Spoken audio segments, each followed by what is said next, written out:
una vida de oración? ¿Cómo tener una vida de oración? ¿O cuáles son los propósitos?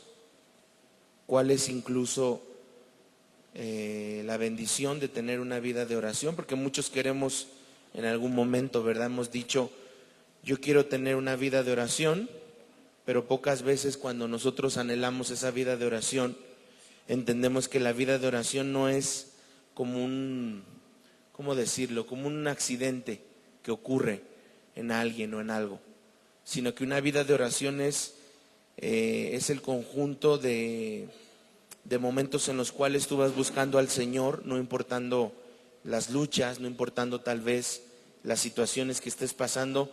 Tú has hecho de tu vida de oración una necesidad, has hecho de tu vida de oración una prioridad, y vamos a leerlo ahí a la cuenta de 3. Incluso muchos, por ejemplo, ahora que leía este versículo, yo no sé cuántos de ustedes en algún momento de su vida llegaron a escuchar que por ahí decían que Elías era un extraterrestre, y que porque había cosas sobrenaturales, vino un torbellino que se lo llevó en un carro de fuego, tonterías.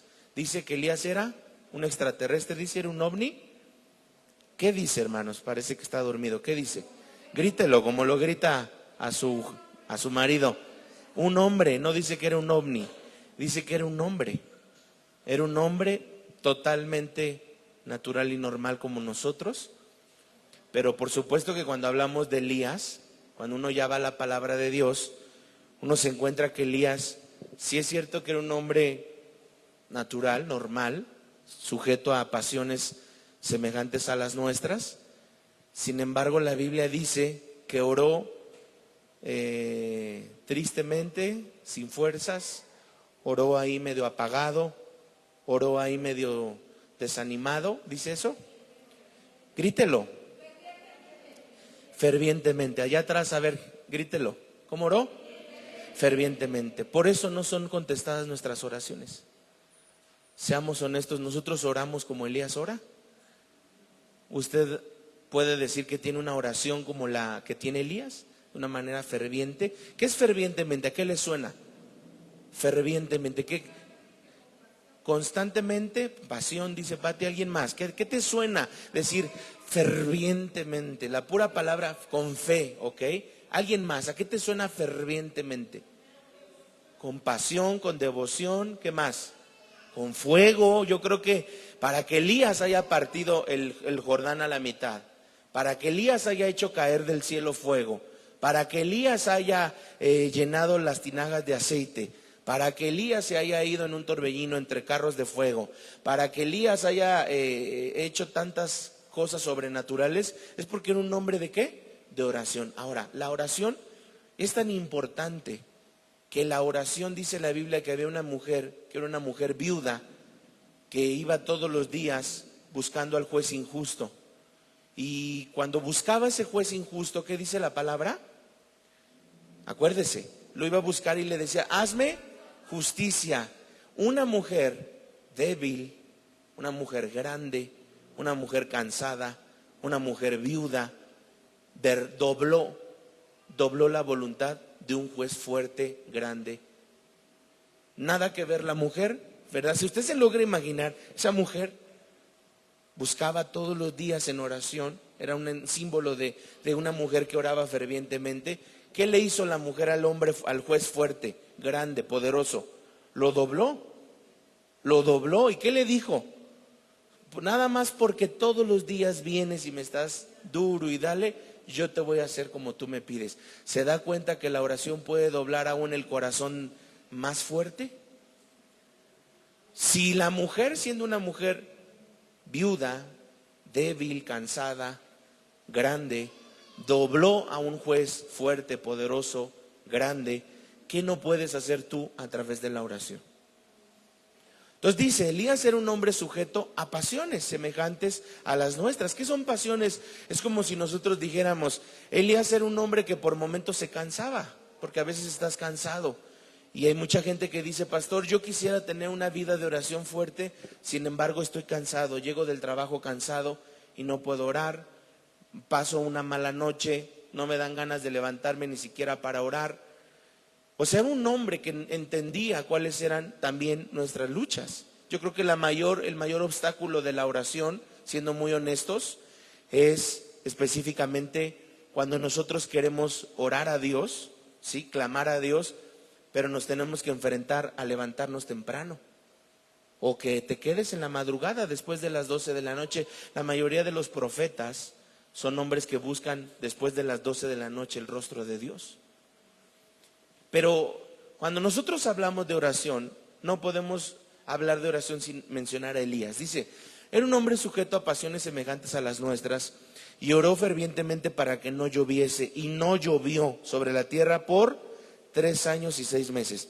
Y otra vez oró y el cielo dio lluvia y la tierra produjo su fruto. O sea, ¿cuánto tiempo estuvo la tierra sin lluvia?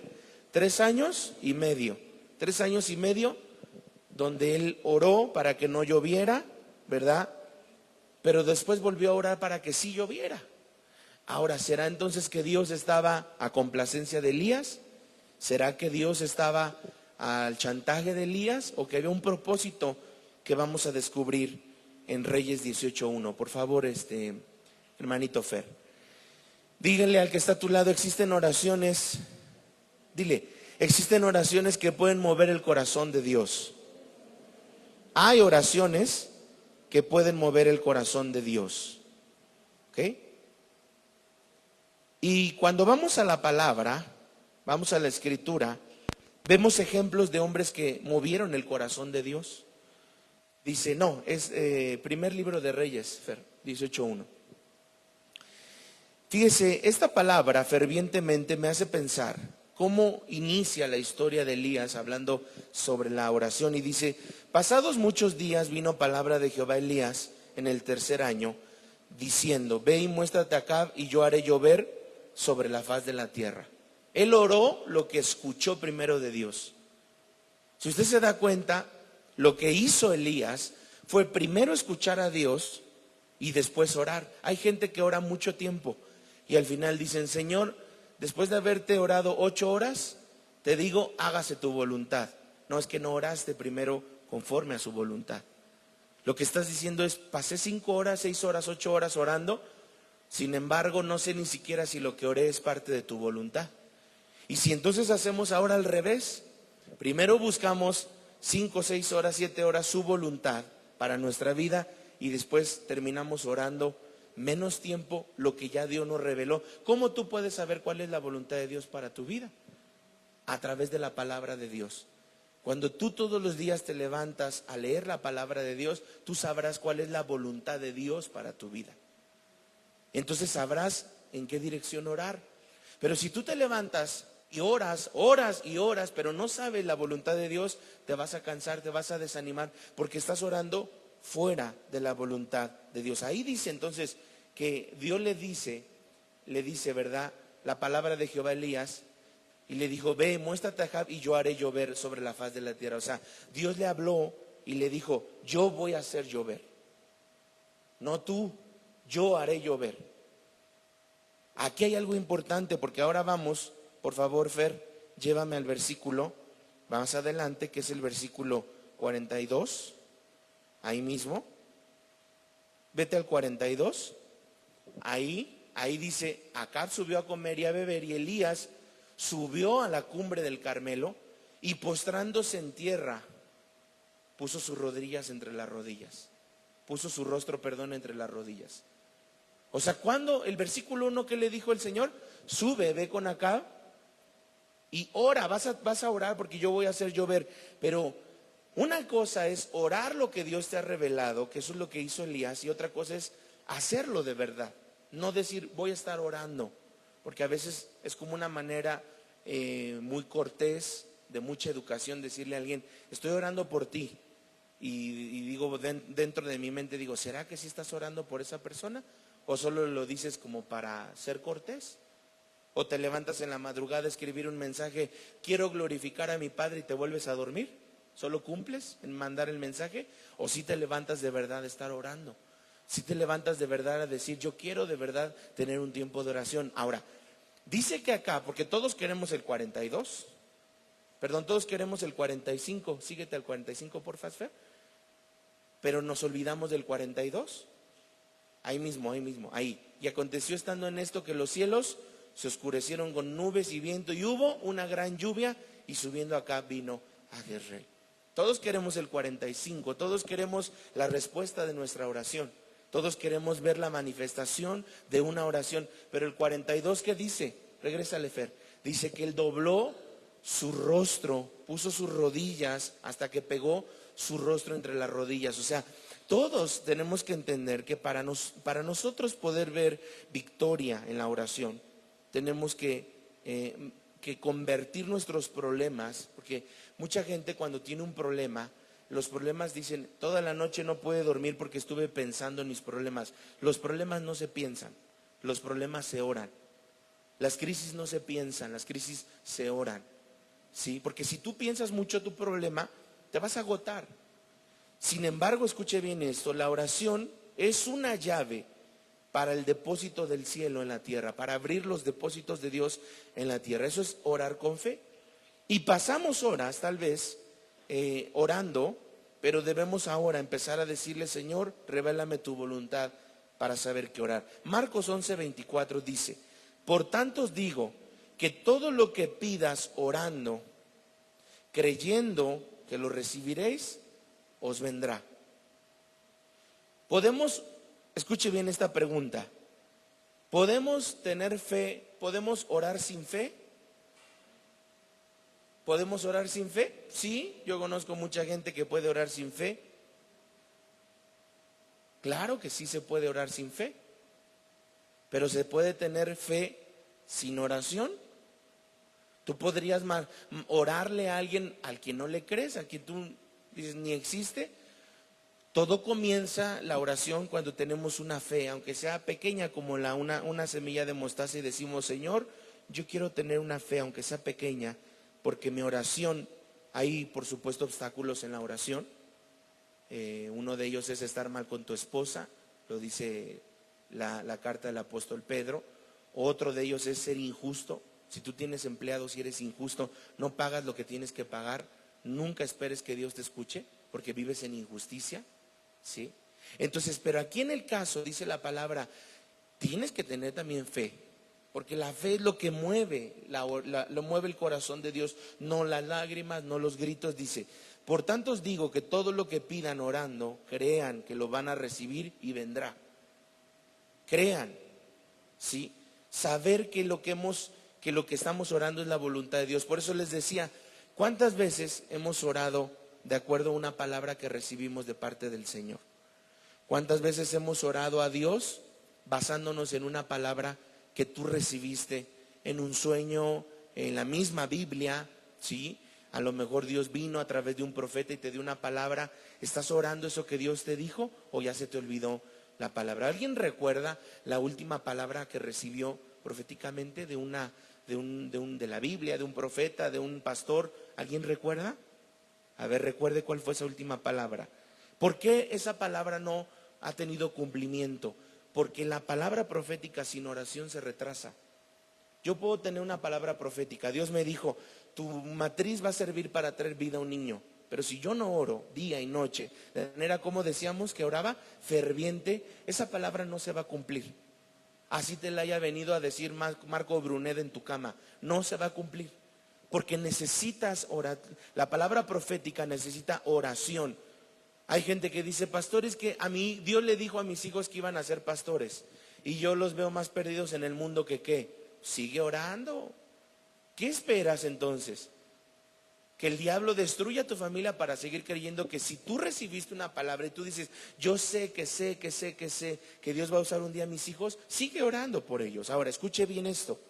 Para saber su voluntad debemos de pasar horas en su palabra, horas y horas. La gente pide el fruto. Muchas veces cuando oramos vemos la Biblia con respecto a la oración. Yo no digo los frutos, no son los frutos, aunque el fruto principal es el amor. Sí hay un fruto y es el amor, de ahí se derivan los demás. ¿Sí? Ojo, escuchen lo que le estoy enseñando. No son frutos, pero si pudiéramos titular un solo fruto, es el amor. Dice la Biblia, si tú profetizas, si tú cantas, si tú haces lo que sea, pero no tienes amor, de nada sirve. ¿Eres como qué? como un címbalo, como un cacho de fierro que solamente suena. Entonces, lo que hace el fruto es que cuando nosotros, por ejemplo, le pedimos al Señor, yo quiero ser más bondadoso, más paciente, tener más fe, tener más amor, gozo, paz, benignidad, mansedumbre. ¿Realmente usted ha visto alguna vez un mango en un árbol pidiéndole a la hoja que le pueda dar fruto? El mango diciéndole a la rama, quiero dar más fruto. La rama diciéndole al árbol, quiero dar más fruto. O el árbol diciéndole a la raíz, por favor, quiero dar más fruto. O simplemente el fruto, el mango, la manzana, lo que te guste, tiene que estar pegado al árbol para dar fruto. Nosotros siempre estamos en esa lucha. Es que, pastor, no puedo dar el fruto del Espíritu Santo, porque tú lo que quieres es manifestar el fruto, pero no permanecer pegado. La Biblia dice, vamos ahí por favor, a Juan 15:1. Vamos a leerlo hasta el versículo 11. ¿A poco el fruto le pide al árbol que dé fruto? Más bien pasa pegado a la hoja a la rama al tronco, el tronco a la raíz. Veamos, 1, 2, 3. Yo soy la vid verdadera y mi padre, el labrador. Todo pámpano que en mí no lleva fruto, lo quitará. No, espéreme. Todo pámpano que en mí, ¿ya se dio cuenta? No dice todo pámpano que produce. Dios no nos ha mandado a producir fruto, Dios nos manda a llevar. Llevar no es lo mismo que producir. Simplemente nosotros transportamos. Cuando tú estás tan pegado a Dios, no necesitas pedirle a Dios, Señor, yo quiero ser amoroso, paciente, tener benignidad. No, Dios dice, eso yo me encargo. Tú nada más pégate a mí, bien pegadito a mí. Y yo me encargo de cuando menos tú lo veas, ya tienes bondad, paciencia, mansedumbre. Todo pámpano que en mí no lleva fruto, no que produce, no lleva fruto, ¿qué? Lo quitará. Y todo aquel que lleva fruto, lo limpiará para que lleve más fruto. O sea, Dios te está usando, Dios te va a limpiar. ¿Sí? Algo que nace y que nunca fue del corazón de Dios se va a secar, se va a terminar. Pero lo que es de Dios, aunque pase vientos, tormentas, huracanes, explote el Popocatépetl, encima lo que sea, no te va a doblar, porque Dios está contigo, porque Dios te estableció. Entonces aquí la Biblia dice, Él te va a limpiar. Si tú estás llevando fruto, Él te va a limpiar para que lleves más fruto. Gloria a Dios si estás dando un fruto, porque Él te va a permitir dar más y más y más fruto. Siguiente, por favor, Fer, hasta el 11. Ya vosotros estáis limpios por la palabra que os he hablado. Escuche esto que es importante. No le sigas. Tú síguele hasta que yo te lo pida, porfa. Ya vosotros estáis limpios. Esto es importante. Nosotros ya estamos limpios. ¿Por qué? Por la palabra. El problema que hoy vemos es que no queremos estar en la palabra, menos en la oración. Porque la palabra de Dios, amados hermanos, es lo que nos garantiza que nos va a limpiar. Dice, ya vosotros estáis limpios por la palabra. ¿Sí? ¿Cuál es nuestra condición? Que la palabra de Dios nos va limpiando, nos va renovando.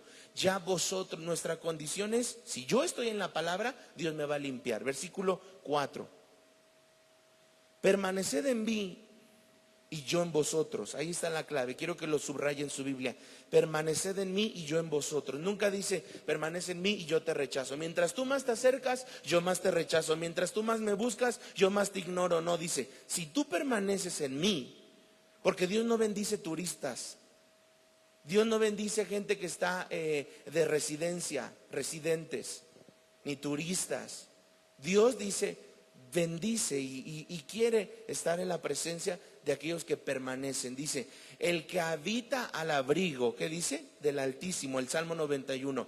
No los turistas, los que vienen de vez en cuando a la presencia de Dios, porque lo digo con amor. ¿Cuánta gente nada más cuando le toca predicar o dar una enseñanza busca a Dios? Entonces Dios dice, tú me buscas porque te toca dar clase, pero no me buscas porque me amas. Yo he aprendido a leer la Biblia no porque me toca predicar, yo he aprendido a leer la Biblia porque quiero aprender y me encanta todo lo que encuentro en la Biblia, lo que disfruto de la palabra de Dios. A veces la gente como que minimiza el llamado de los grandes hombres de Dios Y pensamos que para que Dios nos use, para que Dios venga a nuestra vida y tome nuestra vida como un vaso y nos diga, yo te quiero usar, necesitamos en nuestro mejor momento, en nuestro prime. Y no es así. No es así. Gedeón no estaba en su prime cuando Dios vino y le habló. Moisés no estaba en su mejor momento, ni mucho menos Saulo. Dice que Saulo, ¿qué estaba haciendo? Camino a Damasco, ¿qué estaba haciendo? Respiraba. ¿Qué respiraba? ¿Qué respiraba la iglesia? ¿No leen en esta iglesia la Biblia? Amenazas, odio contra los cristianos. Y el Señor se le aparece y le dice, ¿por qué me persigues? Saulo estaba persiguiendo y matando cristianos cuando Dios lo llamó. No estaba en el mejor momento espiritual de su vida. Ni Gedeón, ni Josué, ni Moisés. Moisés acababa de matar a un egipcio cuando Dios lo llamó. O sea, a veces nosotros pensamos que para que Dios nos llame necesitamos estar en nuestro mejor momento. Es que Dios no llama a los mejores. Dios prepara y hace mejores a los que Él llama. Eso es distinto. Es como nosotros. Nosotros somos colaboradores de Dios. Nada más. Nosotros no somos los que hacemos lo que hacemos. Dios te ha usado a ti para orar, para bendecir, para llevar una palabra, para orar por un enfermo y sanar. Gloria a Dios. Gloria a Dios. Y qué bueno, porque en esta iglesia hay mucha gente que Dios usa. Y gloria a Dios también por las mujeres que Dios usa. Pero tú eres una colaboradora y un colaborador. ¿Sí? No es que, es que el pastor, es culpa del pastor que la iglesia no esté llena. No me interesa. Porque mi trabajo no es llenar la iglesia. Mi trabajo es colaborar con el que llena la iglesia. Ese yo lo tengo bien clarito. Por eso a mí nada me mueve. Nada me roba mi paz. Ningún comentario así a mí me roba mi paz. Quien no me conozca, pues conózcame. Yo sé claramente que solo soy colaborador de Dios, porque el que llena es Él, el que libera es Él, el que restaura es Él. Él es el que hace todas las cosas, no nosotros, amados hermanos. Al contrario, escuche bien esto: tú solo permaneces en mí y yo en vosotros. Como el pámpano no puede llevar fruto por sí mismo, si no permanece en la vid, así tampoco vosotros si no permanecen en mí. Síguele, por favor, Fer. 5.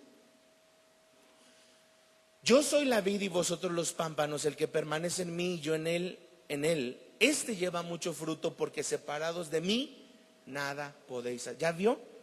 Si tú te separas, la oración produce poder. Decía Catherine Kuhlman, cuando no oro nada sucede.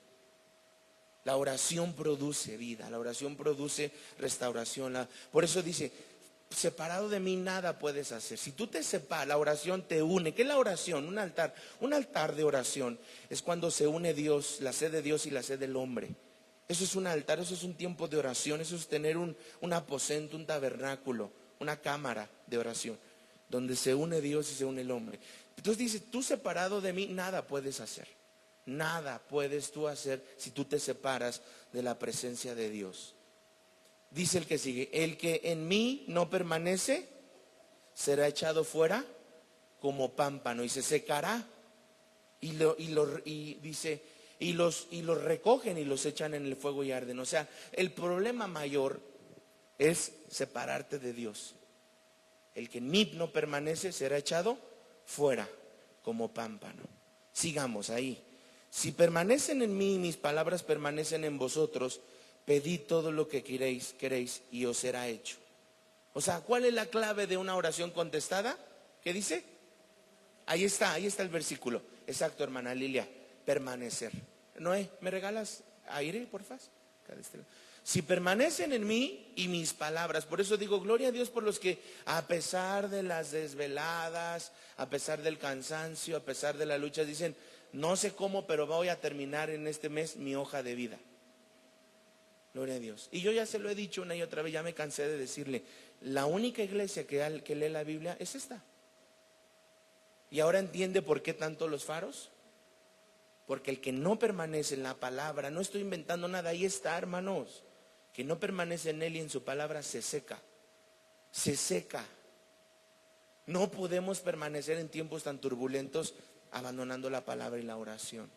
Dice, si permanecen en mí y mis palabras permanecen en vosotros, ahí está la unión entre la oración y la Biblia. Pidan todo lo que quieran y será hecho. Todo es todo, dile, todo es todo. Dile que está a tu lado, todo es todo. Pide todo lo que quieres y será hecho. Entonces, qué importante es, hay gente que sale huyendo de los faros, por eso su vida está patas para arriba, porque no entiende lo importante que es la vida de oración, de lectura, de silicio, de ayuno. Y a lo mejor alguien va a decir, ay, el pastor cómo muele con sus faros, el anciano ya lo sueño, ¿verdad? Con sus faros, no me interesa. Yo lo que quiero es que usted entienda el amor que puedes alcanzar al leer la palabra de Dios. Una iglesia que no toma en cuenta la oración y la palabra no va a permanecer, y menos en los tiempos que nos está tocando vivir. Voy terminando este versículo, dice el 8, por favor, Fer. Ahí, en esto es glorificado mi Padre, en que llevéis poco o más o menos, o como dice, mucho fruto, y seáis así mis discípulos. Dios no nos dice lleva lo que puedas, porque no estamos hablando de un Dios que aprobó la ofrenda de Caín. Mucho fruto, la ofrenda de Abel, mucho fruto. Dice el versículo 9, por favor, Fer, hasta el 11, dice, como el Padre me ha amado, así también yo os he amado, permaneced en mi amor. 10, si guardareis mis mandamientos, permaneceréis en mi amor, así como yo os he guardado los mandamientos de mi Padre y permanezco en su amor. ¿Ya vio cuál es el mayor fruto? El principal, el amor. 11, para terminar esta parte, esta idea, dice, estas cosas os he hablado para que mi gozo esté en vosotros y vuestro gozo sea cumplido. Yo creo que hoy en día una de las palabras que cuando recién nos convertimos a Cristo escuchábamos mucho, recién convertidos, recién bautizados, era la palabra gozo. Siempre escuchábamos gozo. ¿Cómo estás, hermano? En gozo, en victoria y en bendición, hasta lo decían, ¿verdad? Ahora le preguntas, hermano, ¿cómo estás? Lo último que te va a decir es en gozo. Pero la Biblia dice, ¿cómo está ese gozo? Estas cosas os he hablado, o sea, mi palabra, la Biblia es una palabra, la palabra escrita, la tinta, lo que hizo simplemente la Biblia, simplemente las palabras fueron escritas, pero es la Biblia, es la palabra de Dios. Dice, yo estas cosas os he hablado para que mi gozo esté en vosotros y vuestro gozo sea cumplido. O sea, Dios dice, yo quiero que tú tengas de mi gozo. ¿Y cuál era el gozo del Señor? El gozo del Señor, dice Nehemías 8:10, por favor, Fer. El gozo del Señor es lo mayor que un cristiano puede tener, porque el diablo te va a robar tu gozo por lo que sea. Por lo que sea, dice al final, porque el gozo de Jehová, hasta abajo, el gozo de Jehová es vuestra fuerza. Dios quiere que tú estés en gozo, porque cuando tú estás en gozo, cero que desánimos, cero que tristezas, cero que depresión, cero que me quiero quitar la vida. Y hoy en día necesitamos fortalecernos en la oración y en la palabra para entender lo que es verdaderamente el gozo. Entonces, Dios no responde preocupaciones, Dios responde tu búsqueda, ¿sí? Y Dios honra al que lo busca. La oración es una llave para ese depósito de Dios. Y la oración sin fe no funciona, aunque la fe sin oración puede funcionar. Pero vemos cómo la palabra de Dios nos enseña que antes de orar debemos conocer su voluntad en nuestra vida. Y si oramos con la Biblia en nuestra mano, no nos vamos a equivocar de orar. ¿Cómo orar correctamente? Pues pedimos, ¿verdad? Bueno, Señor, ¿será tu voluntad que tú me sanes? Sí, la voluntad de Dios es sanarnos. La voluntad de Dios es tenernos prosperados. Amado, yo deseo que tú seas prosperado. Tercera carta de Juan 1:2. Amado, yo deseo que seas prosperado. Dios no tiene problema en que seas sano y en que estés prosperado. Entonces, oramos cosas que ya recibimos. Ay, estoy orando si el Señor quiere salvar almas. No, sí, Dios quiere salvar almas. Y hay muchas almas todavía que nos faltan, ¿verdad? No oremos por cosas que ya Dios nos reveló que son su voluntad. Aquí el punto es cuál es la voluntad de Dios para tu vida, porque eso viene como un rema, una revelación. No lo que la Biblia dice, sino algo más allá, que es una palabra rema. Dice, tercera carta de Juan 1:2, amado, yo deseo que tú seas medio prosperado. No, prosperado en todas las cosas. Y que tengas salud, no que tengas sanidad, porque sanidad es la sanidad la recibe el enfermo. La salud es alargar la sanidad, alargar la salud. No volver al médico, no volver al antibiótico, no volver al psiquiatra, no volver a los medicamentos, no volver al manicomio. No, Dios quiere que tú tengas salud, así como prospera tu alma. Entonces, claro que Dios quiere alcanzar al pecador, que Dios quiere sanarnos, ¿sí? Hay palabra rema que es parte de su voluntad. Cuando alguien dice, me quiero ir a Estados Unidos, viene un pastor, un profeta y te dice, no es el tiempo. Eso es un rema. Tienes que decir, ok, voy a estar orando de acuerdo al rema de Dios, de acuerdo a lo que Dios quiere. Dios te dice, espera un poco más de tiempo. Tú le haces caso, ¿verdad? Y esperas el tiempo, y cuando tú vas a Estados Unidos, Dios te bendice, Dios te prospera. Pero ¿cuánta gente usted ha conocido que inicia negocios sin oración y hoy no existe ese negocio? Solo inicia negocios para tratar de ver en qué pueden ocuparse, pero no está Dios ahí. Porque no le preguntaste a Dios, Señor, ¿tú estás en este negocio? Señor, ¿tú estás en este cambio de casa? Señor, ¿tú estás en esta mudanza? Señor, ¿tú estás en este cambio de trabajo? Señor, ¿tú estás hasta en tu futura boda? Sí, es importante saber que antes de orar, lo que debemos de asegurar es la voluntad de Dios para nuestra vida. Entonces diga, la oración no cambia a Dios, la oración me cambia a mí. Sí, por ejemplo, Ezequías iba a morir, pero cuando él oró y se arrepintió, dice Crónicas, Dios cambió de opinión y le dio ¿cuántos años más de vida? 15. O sea, si él iba a morir a los 85, él iba a morir a los 85. Cuando Dios le dijo vas a morir, le quitó 15, iba a morir a los 70. Pero él fue y se arrepintió, buscó al Señor y Dios le dio 15 años más. Entonces la oración puede cambiar muchas veces un edicto, una palabra. ¿Se acuerdan ustedes cuando fue Jonás a predicar a Nínive? Y le dijo, tú ve y predica. Eran 3 días caminando, 3 días, los días del Padre, el Hijo, el Espíritu Santo. Entonces él iba predicando y el rey de Nínive convocó a un ayuno y a oración. Se pusieron en cilicio y se pusieron ropas, decía mi esposa hace 8 días, una ropa que es como si tú te vistieras. Cuando ellos entraban en un cilicio, se ponían ropas ásperas, como si tú agarraras un costal de estos de la central de abastos, del mercado de la Merced, y le confeccionaras a ese costal así unas manguitas y te lo pusieras. ¿Sabes tú lo que te duele la piel? Eso era un cilicio. Pues Dios escucha la oración y Dios cambia el juicio que venía contra Nínive, y Jonás se enoja, ¿verdad? Jonás se molesta y le dice, ¿para qué me enviaste a predicar si tú eres un Dios bondadoso, amoroso y clemente, en grande misericordia? Es que Jonás Jonás quería sangre, Jonás quería ver ríos de sangre. Él, no, yo vine aquí para ver cabezas volar, yo no vine aquí para el perdón. Sí, porque muchas veces no vemos nosotros como Dios ve. Pero Dios puede también, tu oración puede cambiar también lo que Dios ha hablado, lo que Dios ha dicho. Vamos más allá, fíjese bien. Usted se acuerda, por ejemplo, Ezequías, por ejemplo, fue un hombre que antes de que Dios le quitara 15 años era un hombre muy soberbio. Dios trató sus pies, la enfermedad le cortó sus días. Y aunque no se trata de pasar horas y horas orando, sino de pasar recibiendo la voluntad de Dios para tu vida, lo que Dios dice es eterno y lo que Dios dice solo Dios lo puede cambiar.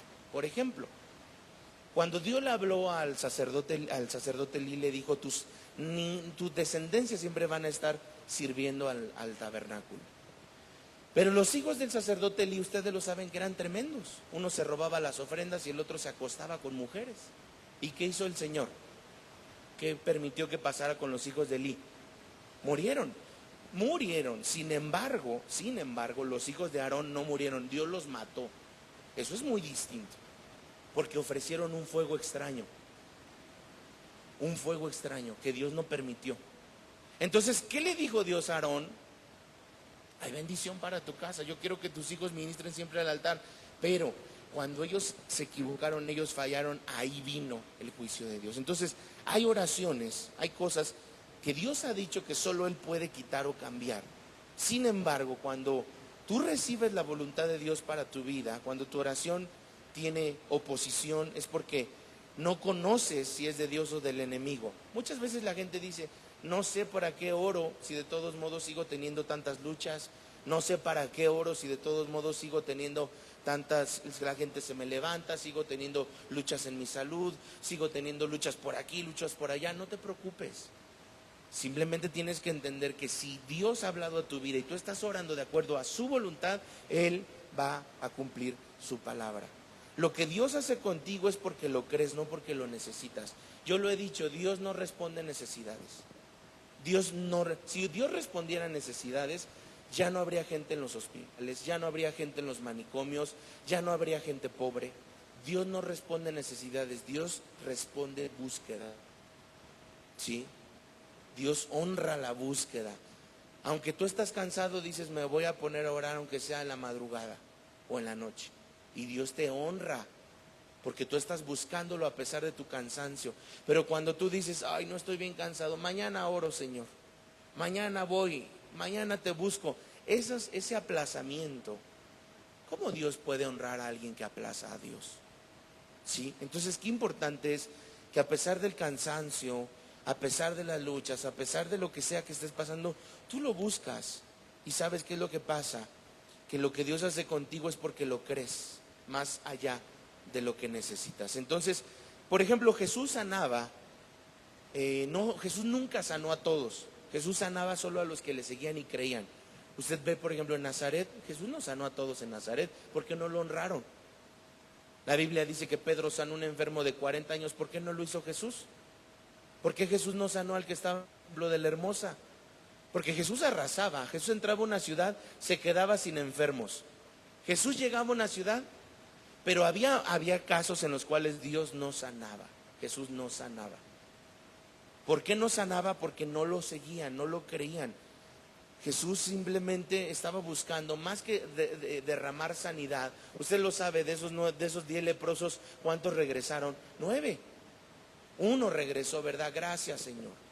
Entonces, la unción no viene cuando te sientas, sino cuando sigues en fe. Por ejemplo, Eliseo no salió a pasear con Elías, ¿sí? Aunque Elías frenaba, Eliseo le decía, voy al Gilgal, aquí espérame. ¿Qué le decía?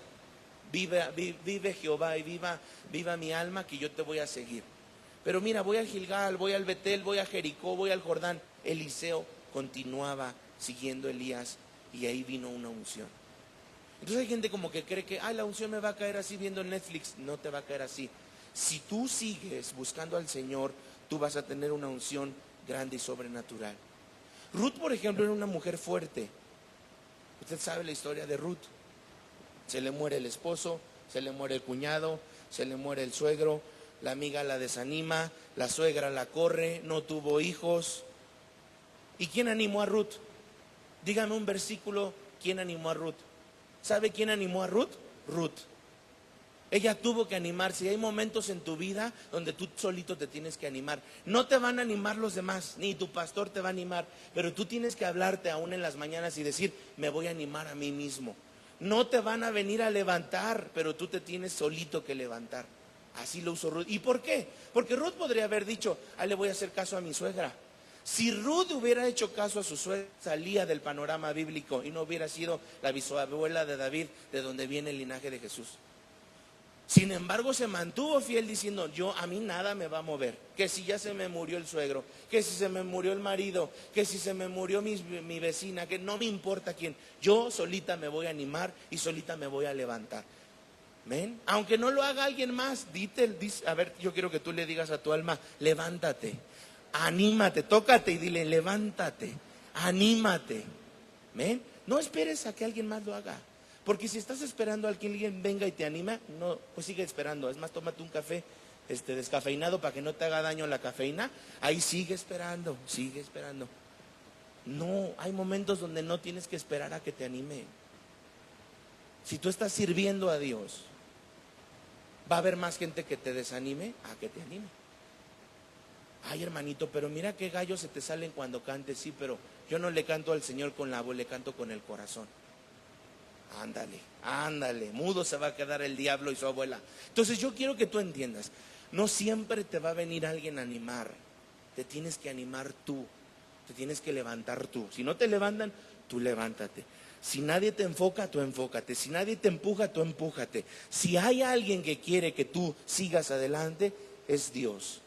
Y que tú sepas que esa mujer Ruth, escuche bien esto, si Ruth regresaba a Moab, salía de ese mapa bíblico, y hay alguien en la Biblia que fue su bisnieto en el Salmo 27, ¿trae tiempo? Si trae tiempo, ya se quiere ir. Rápido, leamos el Salmo 27, 4. Ese Salmo 27, a mí me gustaría leerlo completo, pero voy a enfocarme por tiempo solo en algunos versículos. Pero yo quiero que usted se lleve de tarea el Salmo 27, porque si usted ha tenido desánimo en la oración, el Salmo 27 te va a catapultar. Te va a hacer que ahorita tú salgas de aquí y vayas y dobles tus rodillas a la primera. Digas, yo quiero tener una vida de oración. Dice, una cosa he demandado a Jehová, y esta buscaré, que esté yo en la casa de Jehová, ¿cuándo? Todos los días de mi vida. Todos los días de mi vida. ¿Quién era David? David fue un hombre que se equivocó, un hombre que falló, un hombre que engañó a su esposa, un hombre que asesinó a Urías, al esposo del amante, ¿verdad? La mujer que violó para embarazarla. Bueno, David era tremendo. Sin embargo, después de tanto error, él decide buscar de todo corazón a Dios. Por eso Dios le da el grado, un hombre conforme. ¿Cuál era el lugar que tenía Saúl y que tenía David? Saúl no buscaba al Señor como David.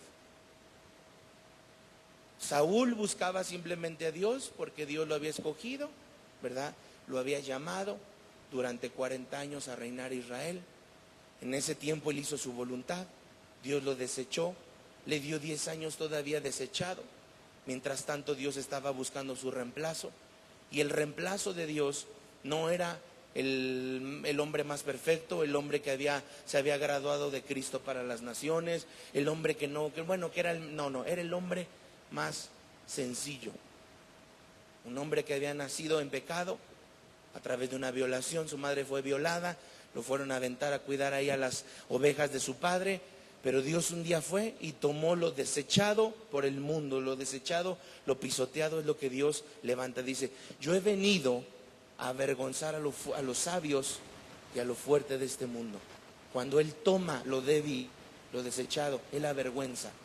Entonces ese hombre David, ¿cuál era lo que colocaba a David en una posición tan importante como lo que usted sabe que en la palabra de Dios recibió? El grado, un hombre conforme al corazón de Dios. Era esto, que David amaba la presencia de Dios, que a pesar de sus múltiples errores, dijo, una cosa buscaré, todos los días yo esté en la casa de Jehová, para contemplar la hermosura de Jehová y para inquirir en su templo. Lo que Dios dice, dígalo, lo que Dios dice debe ser orado, obedecido y creído. Quiero terminar con esto. Elías era un hombre de oración. Era un gran hombre de oración. David era un gran hombre de oración. Sí. Hay momentos donde Dios te dice, no busques, estas señales seguirán a los que creen. Hay gente que hoy en día anda buscando señales, porque así lo he escuchado. Ay, yo ya me voy a mover de iglesia porque en tal iglesia hay más milagros, porque en tal iglesia hay más liberación. Sigue buscando señales. Tú solito córrele, sigue buscando señales. Pero la Biblia dice, las señales nos deben de buscar a nosotros. Las visiones deben de llegar a nosotros. No nosotros buscar visiones. No andar ahí a ver que no, eso se llama adivinación. No, deja que solito te caiga la visión. Deja que solito Dios te revele. Deja que solito Dios haga lo que tiene que hacer. ¿Somos qué? Colaboradores. ¿Sí? ¿De quién? Del Espíritu Santo. Ese es el punto principal.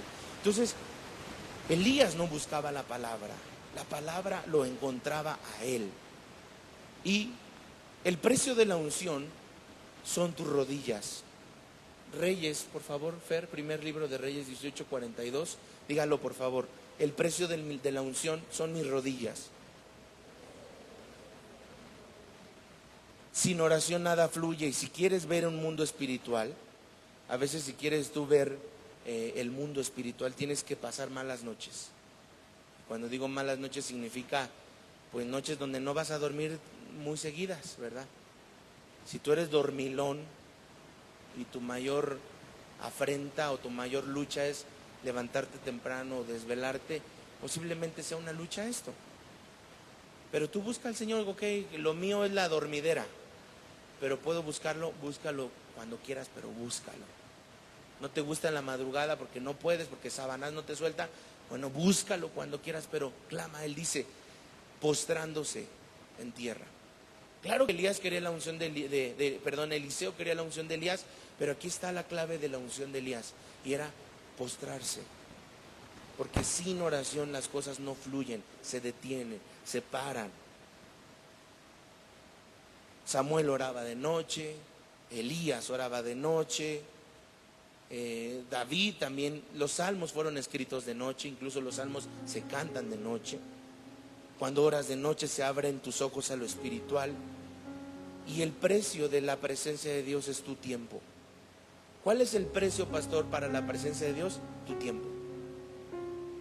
A veces necesitas apartarte un tiempo para estar en su presencia y decir, quiero más de ti, Señor. Suéltame un pianito ahí, no, por favor. Dile, no cambies tu tiempo de Dios. Dile a que está a tu lado, no cambies tu tiempo con Dios por nadie. ¿Por qué, pastor? No debo de cambiar mi tiempo con Dios por nadie. Porque si tú cambias tu tiempo con Dios por alguien, Dios va a quitar a ese alguien de tu vida. No importa si es un hijo, no importa si es tu novio, no importa. Si tú quitaste a Dios del primer lugar, ya no es el primer lugar, ahora es el segundo lugar. Pero es que todavía Dios está dentro del top 10. Dios no quiere estar en tu top 10, Dios quiere estar en el primer lugar. Cuando lo primero que hacemos al despertarnos es lo que gobierna nuestro corazón. Es que yo amo a Dios, sí, pero luego el celular. No amas a Dios, lo que amas es tu celular. TikTok, lo primero, ¿verdad? El TikTok es mi Señor y nada me faltará, dicen algunos. Los memes es mi Señor y nada me faltarán. Ojo, yo no digo que esté mal ver La Casa de los Famosos, ni ver una serie de Netflix, ni ver TikTok. No digo que esté mal. Lo que estoy diciendo que el problema es que puedes pasar horas y horas y no sabes ponerte un freno y decir, ya fue muchas horas de ver el celular, me voy a doblar mis rodillas. Y queremos unción, y queremos gracia, y queremos gloria. Y por más que pienso, digo, Señor, ¿qué quieres tú de nosotros? Yo le preguntaba un día a Dios, lo que tú me pidas yo te lo daré, Señor. Lo que tú quieras yo te lo voy a dar. Y yo dije, bueno, mi suegra, amén, voy a la Jusco, la bajo, te la ofrezco. ¿Saben qué me dijo el Señor? ¿Sabes qué quiero? Lo que quiero de ti eres tú. No quiero que me ofrezcas nada, porque siempre nosotros queremos ofrecer lo que podemos, los ahorros, lo que tenemos a la mano. Pero cuando Dios te dice, no quiero nada más que te quiero a ti, tú eres mi mayor ofrenda, tú eres mi mayor regalo. Dios quiere pasar tiempo contigo. Dios no te creó para abandonarte y soltarte. Dios te creó para ser un hijo, y un hijo necesita un toque de su papá, un abrazo. Cuando Él toca tu pelo, cuando Él viene y te abraza. ¿Alguien ha recibido un abrazo sin que lo espere? ¿Qué se siente? Porque cuando tú le dices a alguien, ay, no me has abrazado, y ya viene y con caras te abraza, pues dices, bueno, ¿verdad? Ya es un abrazo ahí medio furris. Pero cuando tú no lo esperas y alguien viene y te abraza sin que tú lo esperes, ¿qué se siente? Bonito, hermoso, más de tu esposa o de tu esposo. Y dices, ay, ¿ahora qué quieres, verdad? ¿Cuánto me va a costar este abrazo? Y dice tu esposa, no, nada más vine a abrazarte. ¿Qué sientes? Así también Dios viene y te quiere abrazar porque Él quiere pasar tiempo contigo. Porque Él te creó para convivir contigo, no te creó para ser un número más, una estadística más. Dios quiere estar tiempo contigo.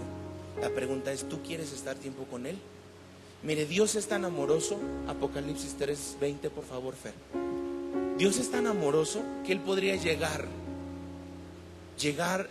y robotizarte y tratarte como un robot. Sin embargo, Dios te ama tanto y Dios es tan caballeroso que dice, he aquí, porque este versículo no es para inconversos, esto es para cristianos. He aquí que yo estoy a la puerta y llamo, toco. Si alguno oye mi voz y abre la puerta, yo entraré y cenaré con él y él conmigo. Él está tocando la puerta, pero muy pocos le abren, porque están ocupados en Netflix, están ocupados en TikTok, están ocupados en todo. Pero Dios sigue tocando la puerta y diciendo: yo quiero estar contigo este momento, quiero que me abras. ¿Para qué quiere entrar el Señor? Hermanos, ahí dice: para cenar, para estar contigo, para platicar, para preguntarte cómo estás. Cierra tus ojos, cierren sus ojos. A esos que están platicando atrás, dejen de platicar, por favor. Cierren sus ojos, díganle. Piensen ustedes un minuto, ¿qué pasaría si en este momento viene el Señor? Agarra tu cabeza, pone sus manos en tu cabeza, agarra tu piel, tu mejilla, y simplemente te pregunta: ¿cómo estás? ¿Qué le dirías al Señor? No le salgas con cosas que Él ya conoce. Ábrele tu corazón. Y la oración, la mejor oración es la que se hace desde el corazón. La mejor oración es la que se hace con todo el corazón abierto,